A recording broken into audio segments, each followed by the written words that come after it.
o evangelho não é universal? Por que haveria uma pátria do evangelho? O evangelho é uma proposta para ser universal, mas o Cristo não é a doutrina dominante no planeta.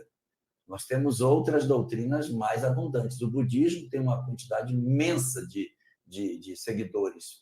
É porque a gente olha muito para o Ocidente e acha que o Oriente é igual ao Ocidente. Não é. O Oriente, Jesus nem é tão conhecido como no Ocidente. Então, o Evangelho como ideia, ele é uma mensagem universal. É uma ideia universal. Mas Jesus, como divulgador da mensagem do Evangelho, nem sempre é conhecido do Oriente. Então, você tem o budismo como uma religião mais efetiva nessa área do planeta.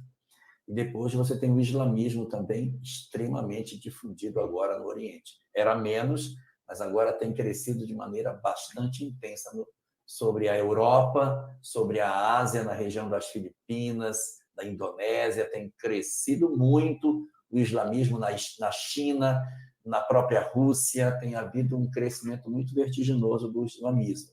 E o budismo também. Então, a mensagem do Evangelho é para ser uma mensagem universal, mas ela ainda não alcançou todas as pessoas. Humberto de Campos, definindo sobre as características do Brasil, ele fala que é um povo ligado pela unidade, pela nossa integração e unidade.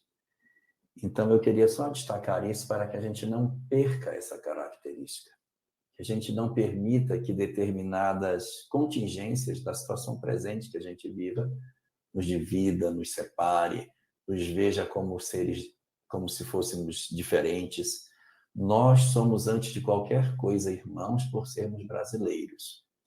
Eu conheço alguns países do mundo em que a religião vem antes da nacionalidade. Então, por exemplo, xiitas do Líbano se veem mais irmãos dos xiitas do Irã do que dos cristãos libaneses.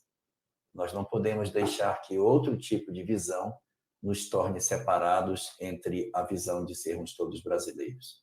Essa deve ser a primeira característica nossa, porque nós sempre fomos um povo que se enxergava como uma nação integrada e não podemos permitir com que, de repente, determinadas características do presente possam nos influenciar, nos vendo como se fôssemos pertencentes a diversos segmentos distintos e não como um único Brasil.